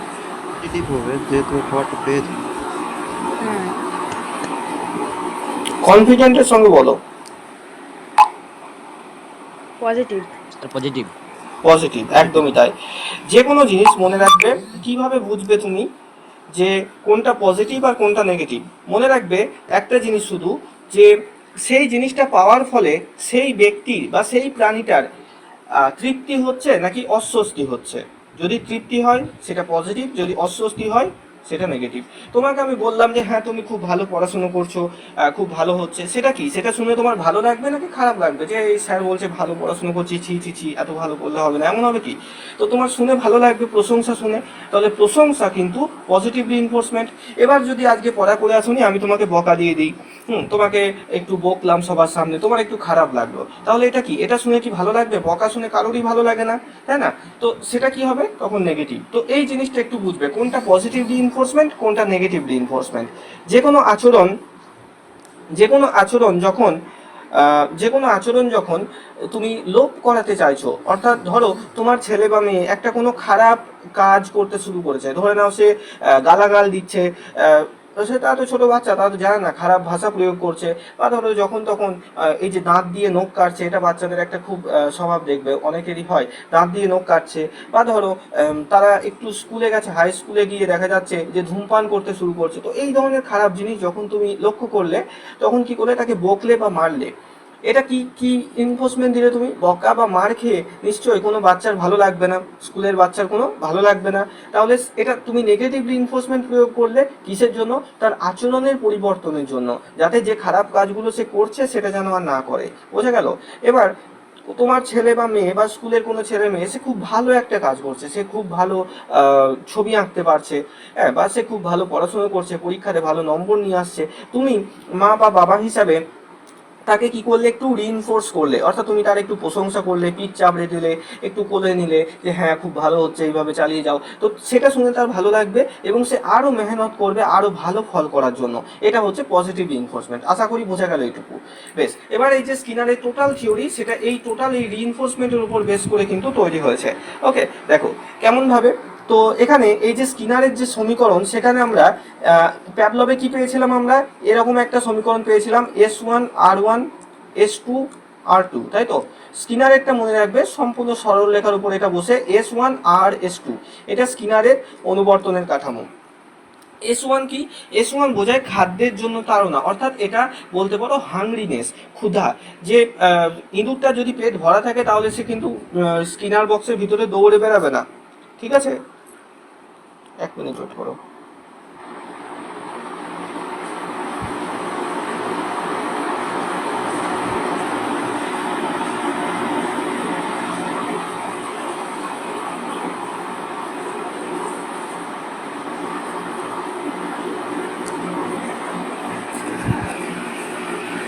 বেশ, তো এই জিনিসটা যদি ইঁদুরের পেট ভর্তি থাকে তাহলে কিন্তু সে আর ক্ষুধার জন্য দৌড়াবে না। তো এই যে খাদ্যের জন্য তাড়না, অর্থাৎ খিদেটা, হাংরিনেসটা, এটাকে S1 দ্বারা প্রকাশ করা হয়। আর মানে কি? আর হচ্ছে প্রতিক্রিয়া করা। এই যে তাড়নাটা তার মধ্যে হচ্ছে, খিদে পেয়েছে তার, এই তাড়নার জন্য সে কি করছে? প্রতিক্রিয়া করছে, দৌড়াচ্ছে এবং দৌড়াতে দৌড়াতে লিভারে চাপ দিচ্ছে। তো এই কাজটাকে বলা হচ্ছে আর। ওকে, আর S2 হচ্ছে এর ফলে যে ফলটা সে পেলো, খাদ্য প্রাপ্তি। এবার এখানে রিইনফোর্সমেন্ট কিভাবে কাজ হচ্ছে দেখো। আমরা প্রথমে আমি প্যাভলভ কেন বলেছি, যাতে স্কিনার বুঝতে তোমাদের সুবিধা হয়। প্যাভলভে যেমন কিছুদিন পর হতে পারে যে অপানুবর্তন হয়ে গেছে, অর্থাৎ তখন আর ঘন্টা বাজিয়ে কুকুরে লালা পড়ছে না। স্কিনারের তত্ত্বেও কিন্তু এই জিনিসটা হতে পারে, অর্থাৎ কিছুদিন পর দেখা যাচ্ছে ইঁদুর কি করছে, আর মানে খিদে থাকলেও সে ভিতরে দৌড়াদৌড়ি করছে না। মানে কি? যখন সে বারবার নেগেটিভ রিইনফোর্সমেন্ট পাবে, অর্থাৎ দেখা গেল আজকে সে প্রচণ্ড দৌড়াদৌড়ি করলো খাবার জন্য, কিন্তু তুমি খাবার দাওনি, লিভারে চাপ দেওয়ার পরেও ফাঁকা প্লেট একটা তার সামনে এলো। প্রত্যেকদিন এরকম হতে হতে তার মধ্যে কি হচ্ছে? এই যে নেগেটিভ রিইনফোর্সমেন্ট পেয়ে পেয়ে তার একটা মানে মনে এমন ধারণা চলে আসছে যে খাবার আমাকে দেবে না, ঠিক আছে? সেই কারণে দেখা যাচ্ছে 10 নম্বর দিন থেকে সে আর দৌড়াদৌড়ি করছে না। তো এই জিনিসটা প্যাভলভের যেমন অপানুবর্তন ছিল, স্কিনারের তত্ত্বেও মনে রাখবে অপানুবর্তন সম্ভব। আবার তার মাঝে একদিন হঠাৎ করে তুমি খাবার দিয়ে দিলে, তখন থেকে আবার কিন্তু ইঁদুর রিইনফোর্সমেন্ট পেয়ে গেল, পজিটিভ রিইনফোর্সমেন্ট পেয়ে গেল, তখন থেকে সে আবার দৌড়াদৌড়ি করতে শুরু করলো। এটা হচ্ছে অনুবর্তনের স্বতঃস্ফূর্ত প্রত্যাবর্তন। যেমন প্যাভলভে পড়েছিলাম, স্কিনারেও সেম, কোনো তফাৎ নেই। ওকে, বেশ, তারপরে দেখো সক্রিয় অনুবর্তনের বৈশিষ্ট্য কি। তো প্রথমে হচ্ছে প্রাথমিক প্রস্তুতি থাকতে হয়। দেখো, সক্রিয় অনুবর্তনের জন্য পূর্ব প্রস্তুতি প্রয়োজন হয়। এখানে প্রাণীর আচরণগুলো সুবিন্যস্ত করা হয়। যেমন স্কিনার তার পরীক্ষায় ইঁদুরটিকে বাক্সের মধ্যে ঢুকিয়ে পরীক্ষামূলক পরিস্থিতির সঙ্গে আচরণ সৃষ্টির জন্য প্রস্তুতি আনেন। অর্থাৎ এই যে প্রথমেই ইঁদুরটাকে প্রস্তুত করতে হয়েছে। স্কিনার অনেকবার ইঁদুরটাকে বাক্সে ঢুকিয়ে হাত দিয়ে লিভার চেপে চেপে দেখিয়ে দিয়েছেন কোন জায়গায় খাবারটা আসবে ট্রেতে লিভার চাপার পর, সেটাও ইঁদুর দেখেছে। তো এইভাবে প্রাথমিক একটা প্রস্তুতি দরকার হয়। ওকে, শক্তিদায়ক সত্তা, যেটাকেই আমরা রিইনফোর্সমেন্ট বলছি, ঠিক আছে? রিইনফোর্সমেন্ট কয় প্রকারের হয়? 2 প্রকার, একটা হচ্ছে পজিটিভ, একটা হচ্ছে নেগেটিভ। ওকে, এটা বললাম এতক্ষণ তোমাদের। দেখো, যে অনুবর্তনের জন্য শক্তিদায়ক উদ্দীপক প্রয়োজন, যে উদ্দীপক প্রাণীর চাহিদাকে পরিতৃপ্ত করে, তাই হলো শক্তিদায়ক সত্তা। যেমন স্কিনারের পরীক্ষায় খাদ্যবস্তু হলো শক্তিদায়ক সত্তা। বোঝা গেল? স্কিনারের পরীক্ষায় খাদ্যবস্তু হচ্ছে শক্তিদায়ক সত্তা, অর্থাৎ এটা অবশ্যই পজিটিভ। কারণ কি? ইঁদুরটার ভালো লাগছে খাবার পাওয়ার পর। তো এই শক্তিদায়ক সত্তা 2 প্রকারের, ধনাত্মক, ঋণাত্মক, যেটাই আমরা বললাম পজিটিভ আর নেগেটিভ। দেখো, তো আকৃতি দান বা শেপিং, মনে রাখবে এখান থেকে দুটো জিনিস হয়। একটা হচ্ছে প্রশ্ন আসে যে শেপিং, আচরণের শেপিং এর ধারণা কে দিয়ে হবে? স্কিনার, ঠিক আছে? শেপিং এর ধারণা, শেপিং জিনিসটা কি? ধরে নাও কি এমন একটা তোমাকে কাদার টুকরো দেওয়া হলো, এমন দেখতে কাদার টুকরো, ঠিক আছে, কুমোররা দেখেছো, কুমোর যারা তারা কি করে কাদার টুকরো থেকে বিভিন্ন এই যে মাটির পাত্র তৈরি করে। তো প্রথমে কাদার টুকরোটা এমন থাকে, এবার সেটাকে একটা চাকার উপরে এরকমভাবে চাপানো হয়, হ্যাঁ, দেন চাকাটা ঘুরতে থাকে এবং কুম্ভকার যারা থাকেন তারা হাতের সাহায্যে এটাকে বিভিন্ন শেপ দেন এবং শেপ দিয়ে ধরে এরকম একটা পাত্র তারা বানিয়ে ফেললেন। ওকে, এরকম একটা পাত্র বানিয়ে ফেললেন। তো এই জিনিসটা থেকে এই জিনিস এটাকে শেপ দেওয়া হলো কিভাবে? দেখা গেছে কিছু পরিমাণ কাদা হয়তো অ্যাড করতে হয়েছে, হতে পারে আবার কিছু পরিমাণ কাদা মাটি কি হয়েছে যেখান থেকে এতে বাদ দিতে হয়েছে, এইভাবে একটা এরকম তৈরি হয়েছে। তো এই জিনিসটাই মানুষের জীবনের ক্ষেত্রেও হয়, যেটাকে স্কিনার শেপিং বলেছেন। কি, ধরে নাও তুমি একদম ছোট ছিলে, তখন কি কিছু কিছু আচরণ, ভালো আচরণ, কিছু কিছু গুড হ্যাবিটস সমাজ থেকে তুমি শিখেছো, কিছু কিছু ব্যাড হ্যাবিটসও শিখেছো। বোঝা গেল? কি কি গুড হ্যাবিটসের মধ্যে কি, যে তুমি সকালে প্রত্যেক দিন উঠে দাঁত মাজছো, এটা একটা গুড হ্যাবিট। তুমি প্রত্যেক দিন নিজে স্নান করছো, নিজে খাবার খাচ্ছো এবং সঠিক টাইমে স্কুল যাচ্ছ, গুড হ্যাবিট। স্কুল গিয়ে সব পড়া ঠিক মতো বলছো, এটাও গুড হ্যাবিট। এগুলো সব ভালো আচরণ শিখেছো। খারাপ অভ্যাসের মধ্যে কি, তুমি দাঁত দিয়ে নখ কাটছো, এটা একটা খারাপ অভ্যাস। ঠিক আছে, তুমি ধরো বিকেলবেলা খেলা করে এসে হাত পা না ধুয়ে তুমি বিছানায় উঠে পড়ছো, এটা একটা খারাপ অভ্যাস। যেমন অভ্যাসগুলো ছোট ছেলেমেয়েরা করে থাকে। তুমি নিয়মিত কি করছো, যে ধরো কি বলবো, যে নিয়মিত ধরো বন্ধুদের সাথে ঝগড়া করে চলেছো, হ্যাঁ, ঝগড়া করে চলেছো, এটাও একটা খারাপ অভ্যাস। তুমি তোমার কথার মধ্যে মুদ্রা দোষ তোমার ধরা পড়ছে, অর্থাৎ কোথাও একটা ছোট ছোট বাচ্চারা যেমন গালাগাল শিখেছে, তো সেইগুলোকে বলছে।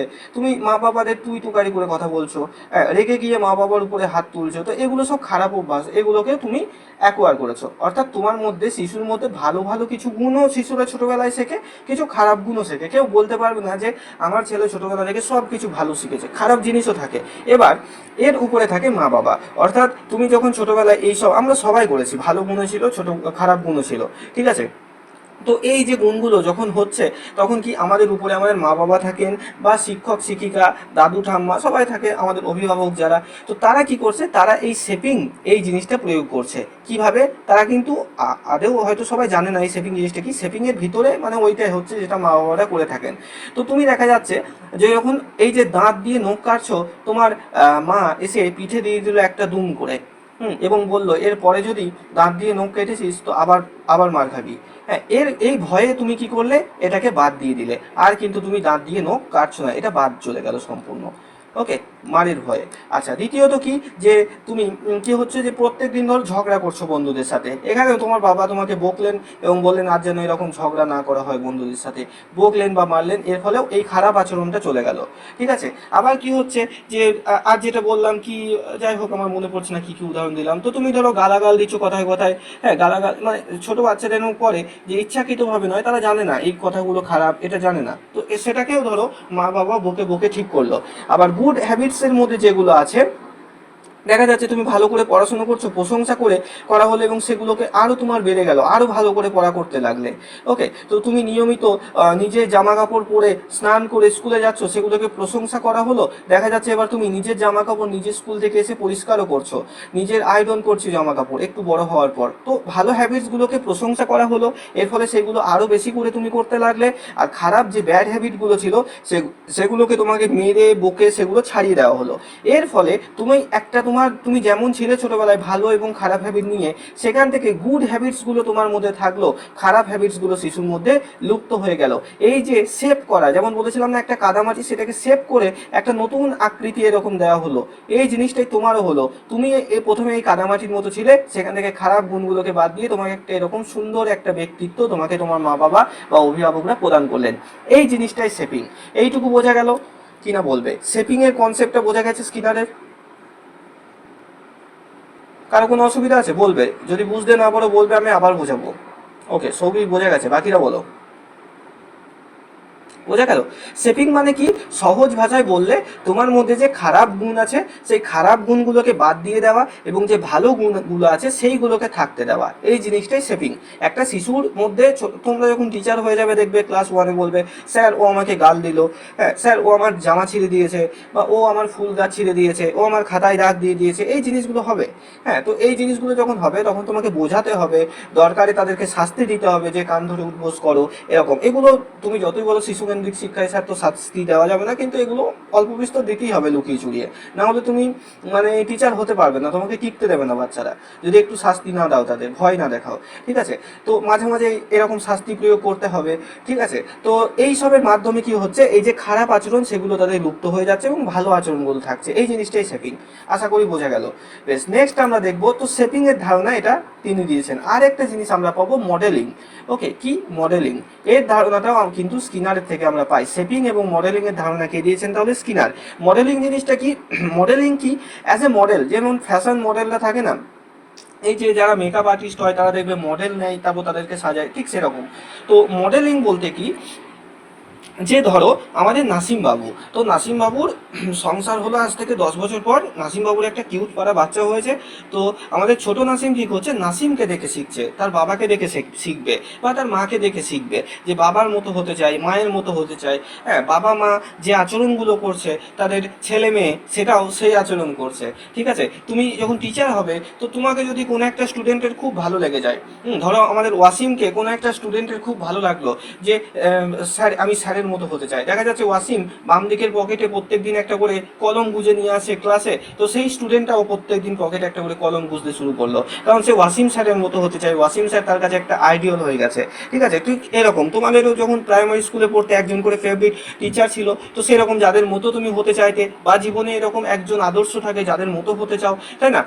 তো এই জিনিসটাকে মডেলিং বলে। অর্থাৎ শিশুরা তাদের বাবা মাকে বা তাদের শিক্ষক শিক্ষিকাকে বা যে কাউকে, অভিভাবকদের, তাদেরকে অনুসরণ করে, তাদের মতো হতে চায়, এই যে তাদেরকে একটা রোল মডেল হিসেবে ধরছে এবং তাদের মতো আচরণ করছে, এই জিনিসটাকে বলা হচ্ছে মডেলিং। বোঝা গেল মডেলিং জিনিসটা, নাসিম ওয়াসিম বোঝা গেল। আইকন, একদম আইকন বোঝা গেছে। মডেলিং আর শেপিং এই দুটো বোঝা গেল। ওকে, বেশ, ঠিক আছে। চলো এবার নেক্সট দিকে যাই। তো স্কিনার আকৃতিদান, এটাই বলা হয়েছে, দেখো যে এটাই লেখা আছে এখানে, যে এই স্তরে পর্যায়কে তিনি আকৃতিদান বলেছেন, কি নির্দিষ্ট লক্ষ্যে পৌঁছানোর জন্য কতগুলো পর্যায় বা স্তরের মাধ্যমে পৌঁছাতে হয়, অর্থাৎ বিভিন্ন প্রক্রিয়ার মাধ্যমে অগ্রসর হয়ে প্রাণী যে জটিল প্রতিক্রিয়া সৃষ্টি করে, সেটাই শেপিং। এটা একটু কঠিন ভাষায় আছে, যেটা সহজ ভাষায় বললাম সেই জিনিসটা মনে রাখবে তাহলেই হবে। আচরণের স্বতঃস্ফূর্ততা, অর্থাৎ কি, এই কারণেই এটার নাম কিন্তু সক্রিয় অনুবর্তন। ইঁদুরটা যে আচরণগুলো করছে সেটা কেউ তাকে শিখিয়ে দিচ্ছে না, সে স্বতঃস্ফূর্তভাবে আচরণটা করছে, বোঝা গেল, স্বতঃস্ফূর্তভাবে করছে নিজে থেকে।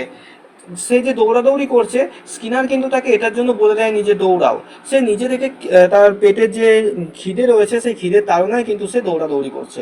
তো এই জিনিসটাকে আমরা আচরণের স্বতঃস্ফূর্ততা বলছি। দেখো, এই অনুবর্তনের মাধ্যমে প্রাণীর মধ্যে যে নতুন আচরণ সম্পাদিত হয় তা স্বতঃস্ফূর্তভাবে ঘটে।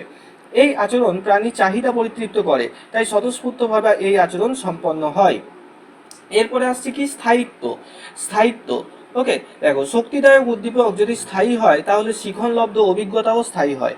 যেমন খাদ্যবস্তু হলো ইঁদুরের শক্তিদায়ক উদ্দীপক, যতদিন রিইনফোর্সমেন্ট পাচ্ছে ততদিন কিন্তু শিখনটা স্থায়ী হচ্ছে, বোঝা গেল। তো সেই জিনিসটা মানুষের ক্ষেত্রেও তাই, কোনো একটা আচরণ যদি রিইনফোর্সমেন্ট পায় সেই আচরণটা বেশি বেশি করবে, আর নেগেটিভ রিইনফোর্সমেন্ট পেলে সেই আচরণটা কিন্তু অতটা বেশি করবে না। ওকে, ইঁদুরের ক্ষেত্রেও তাই, সে যদি খাবারটা পেয়ে থাকে তাহলে সেই খাবারটা যতদিন পাচ্ছে ততদিন সে খাঁচার মধ্যে দৌড়াদৌড়ি করছে, যেই দেখা যাচ্ছে খাবার আর আসছে না তখন সে খাঁচার মধ্যে দৌড়াদৌড়িও বন্ধ করে দেবে। তাহলে যে আচরণ রয়েছে সেই আচরণের স্থায়িত্বটা নির্ভর করছে কিসের উপর, রিইনফোর্সমেন্টের উপর বা শক্তিদায়ী উদ্দীপকের উপর। আচ্ছা, অবলুপ্তি কি, এইটাই যেটা আমাদের অপানুবর্তন নামে পরিচিত, এটারই আমরা প্যাভলভে অপানুবর্তন সম্পর্কে পড়েছি, অপানুবর্তন। ওকে, অর্থাৎ কি, দেখো, শক্তিদায়ক উদ্দীপক ঠিক মতো না পেলে তখন সঠিক প্রতিক্রিয়া অবলুপ্তি হবে। অর্থাৎ তোমার বোতাম প্রেস করেও খাবার আসছে না, বা ঘন্টা বাজিয়েও প্যাভলভ খাবার দিচ্ছে না, তখন সেটা কি, এই যে লালা পড়া বা খাঁচার ভিতর দৌড়াদৌড়ি করা, এই আচরণগুলো বন্ধ হয়ে যায়। এই জিনিসটাই অবলুপ্তি বা অপানুবর্তন। পুনঃসংযোজন কি, এটাই হচ্ছে স্বতঃস্ফূর্ত পুনঃবর্তন। ওকে, স্বতঃস্ফূর্ত পুনরাবর্তন। যেটা আমরা প্যাভলভে পড়েছিলাম। আমরা এক্ষুনি জিজ্ঞেস করলাম কয়েকজনকে, অর্থাৎ শম্পা বললো সম্ভবত এটা, যে স্বতঃস্ফূর্ত প্রত্যাবর্তন বা পুনরাবর্তন কি না, যখন অবলুপ্তি হয়ে গেছে আচরণটা, তার মাঝে আবার একদিন যে খাবার দিয়ে দিলে, অর্থাৎ এই যে বললাম সন্ধ্যেবেলায় পড়তে বসতে, সেটা অবলুপ্ত হয়ে গেছে, এখন আর পড়তে বসো না, সেটা হচ্ছে অবলুপ্তি বা অপনুবর্তন। এরপরে তোমার বাবা একদিন ধরে তোমাকে বিস্পাট মার দিয়ে দিল সন্ধ্যেবেলায় পড়তে বসছো না বলে, তো তারপর থেকে তুমি আবার পড়তে বসতে শুরু করলে, সেটা হচ্ছে পুনঃসংযোজন বা স্বতঃস্ফূর্ত পুনরাবর্তন। ওই আগের আচরণটা আবার তোমার এবার ফিরে এলো। ওকে, স্বতঃস্ফূর্ত পুনরাবর্তন। তো এই জিনিসটা এটা দেখো, প্রাথমিক অবস্থায় সক্রিয় অনুবর্তনের অবলুপ্তি ঘটার পর যদি কিছুক্ষণ পর পর পুনরায় শক্তিদায়ক উদ্দীপক দেওয়া হয়, তাহলে সক্রিয় অনুবর্তনের পুনরাবৃত্তি ঘটবে। বোঝা গেল? তারপরে আসছে ধারাবাহিকতা। ধারাবাহিকতা কি? দেখো, পুনঃসংযোগগুলিকে ধারাবাহিকভাবে ব্যবহার করতে হবে, অর্থাৎ এই যে খাদ্য দিচ্ছ, এটাকে ধারাবাহিকভাবে দিয়ে যেতে হবে। 1 তারিখ দিয়েছো, 2 তারিখ দিয়েছো, 3 তারিখ দেবে, 4 তারিখ দেবে, 5 তারিখ দেবে, এমন নয় যে প্রথম থেকেই 1 তারিখে খাবার দিয়েছো, তারপরে খাবার দিলে না, আবার সেই 6 তারিখে দিলে, এরকম ভাবে হলে কিন্তু অনুবর্তন হবে না। ওকে, দেখো, পুনঃসংযোগগুলিকে ধারাবাহিকভাবে ব্যবহার করতে হবে। সুতরাং উপরের আলোচনা থেকে আমরা বলতে পারি যে স্কিনারের সক্রিয় অনুবর্তন অপারেন্ট কৌশল মনোবিদ্যার বিভিন্ন প্রয়োগে বাস্তবে লাভ করা গেছে। ঠিক আছে, আচ্ছা বলো, এবার বলো এতদূর পর্যন্ত, কোশ্চেনে যাওয়ার আগে বলো এতদূর পর্যন্ত কোনো কারো সমস্যা আছে কিনা, এক বিন্দু বুঝতে কোথাও কারো প্রবলেম হয়েছে কিনা। আচ্ছা, সমস্যা হলে বলবে, আমি কিন্তু নেক্সট দিন আবার জিজ্ঞেস করবো প্রথমে।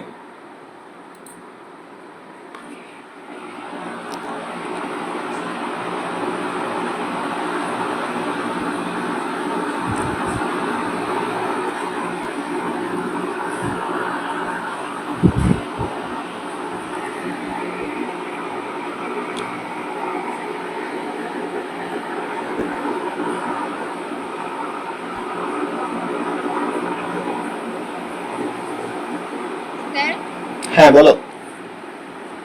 স্যার হ্যাঁ বলো। স্যার বলছিলাম অপারেন্ট অনুবর্তনটা আর টাইপ হবে না এস টাইপ হবে? অপারেন্ট অনুবর্তন যেটা, সেটা হচ্ছে তোমার আর টাইপ। ওকে, আর ঠিক আছে। যেটা ইয়েটা, ওটা এস টাইপ হবে। ওই যে বললাম আগের দিন, ছায়ার বই এক জায়গায় ভুল আছে, দেখবো ওটা। আচ্ছা, আর কারো কোনো সমস্যা আছে? স্ক্রিন দেখা যাচ্ছে না, স্ক্রিন দেখা যাচ্ছে, একটু লেফট হয়ে রিজয়েন করো তুমি। আচ্ছা বেশ, এবার চলো কোয়েশ্চেনের দিকে যাই। বলো, 1 নম্বর প্রশ্ন উত্তর করো সবাই। স্কিনারের তত্ত্বের মূল কথা কোনটা এদের মধ্যে? এ নাম্বার প্রাণীর সক্রিয়তা। ওকে, বাকিরাও বলবে কার কোনটা মনে হচ্ছে। এ, একদম তাই, এখানে প্রাণী সক্রিয় থাকবে, যে কারণেই তো এটা সক্রিয় অনুবর্তন নাম, তাই না? একদম তাই, 1 নম্বর কাউন্ট করো। তারপরে এসো 2 নম্বরে এসো, শেপিং এবং মডেলিং এর ধারণা কে দিয়েছিলেন? বলো, অ্যান্সার করো। স্কিনার। স্কিনার। আচ্ছা, একদম তাই, এটা তো বললাম আমরা। শেপিং কি, মডেলিং কি, সেগুলোও জেনেছি। এগুলো বুঝতে যদি অসুবিধা হয় বলবে, আমি কিন্তু নেক্সট দিন জিজ্ঞেস করবো এগুলো। আচ্ছা, এটা হচ্ছে স্কিনার, একদম সঠিক। তারপরে আসি 3 নম্বরে, এটাও যারা যারা ঠিক করেছো 1 নম্বর কাউন্ট করো। 3 নম্বর প্রশ্নে এসো, পজিটিভ রিইনফোর্সমেন্ট প্রয়োগের ফলে কোনো আচরণের সংখ্যা আছে। এটা বলি, বাংলাতে কিন্তু এখানে তোমার ধনাত্মক শক্তিদায়ী উদ্দীপক দিতে পারে, তো এটাই তর্জমাটা একটু দেখে নেবে। এর ফলে কি হয়, কোনো আচরণের সংখ্যা হ্রাস পাবে, বৃদ্ধি পাবে, একই রকম থাকবে, নাকি সবসময় হ্রাস পাবে? বৃদ্ধি পায়। বৃদ্ধি পায়। আচ্ছা, বাকিটা বলো, কার কি মনে হচ্ছে?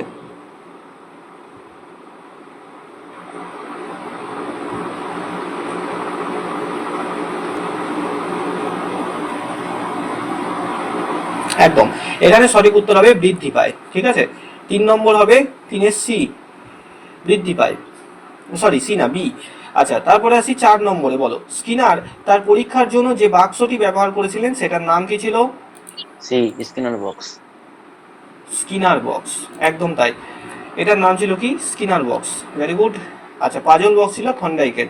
তারপরে বলো 5 নম্বর, বলো, কাউন্ট করবে নম্বর সবাই। 5 নম্বর বলো, মনোবিদ স্কিনারের আচরণ সংক্রান্ত পরীক্ষা নিরীক্ষা কিসের অন্তর্গত? Operant conditioning.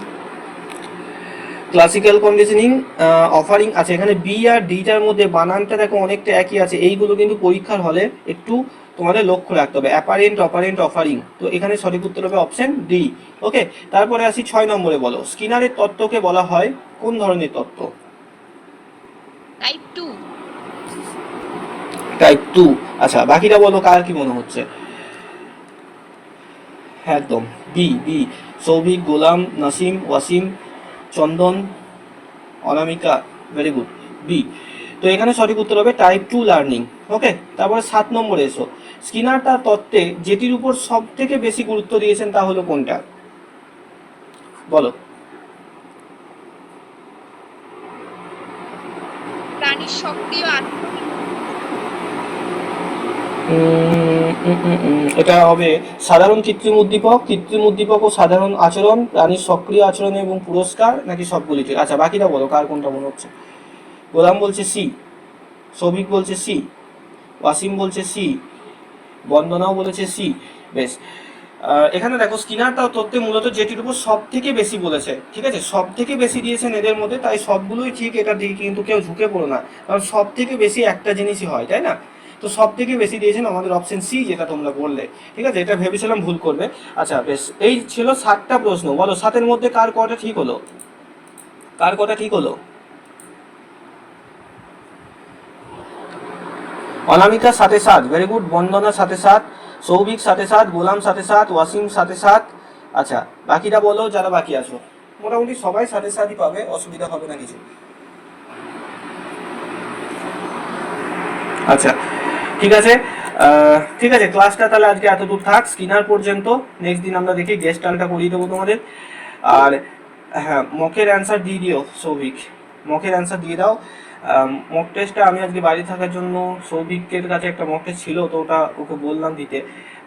তো যাই হোক, ইংরেজির যে ব্যাপারটা হয়েছে, ম্যাডামের সাথে আমার কথা হয়েছে, নেক্সট ক্লাস থেকে তোমাদের নেক্সট একটা ক্লাস হবে লাস্ট গ্রামার যে প্র্যাকটিসটা চলছে, সেখানে তোমাদের গ্রামার পার্টটা যতটুকু হয়েছে ইংরেজি মনোলেখা ম্যামের কাছে, তো সেই টোটাল পার্টের মধ্যে যার যেখানে অসুবিধা আছে সেইগুলোকে আজকে কালকে বসে নোট ডাউন করো, ঠিক আছে? ইংরেজি ক্লাস যেদিন আছে সেই দিনকে তখন সেগুলো ম্যামকে বলবে এবং সেইগুলোকে আরেকবার ম্যাম বুঝিয়ে দেবে।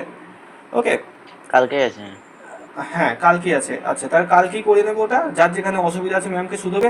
আর ইংরেজি গ্রামার পার্টটা তারপর কালকের পর থেকে ওটা এখন স্টপ থাকবে, যেহেতু গ্রামার ম্যাম বললেন মোটামুটি সব করিয়ে দিয়েছেন। এবার তোমাদের পেডাগজিটা শুরু হবে ইংরেজির ক্ষেত্রে, ঠিক আছে? পেডাগজির পরে সিটেটের প্রিভিয়াস ইয়ার কোয়েশ্চেনটা শুরু হবে। মোটামুটি 8টা ক্লাস হবে পেডাগজির, মানে সপ্তাহে 2টো করে, 1 মাস বলতে পারো পেডাগজি চলবে।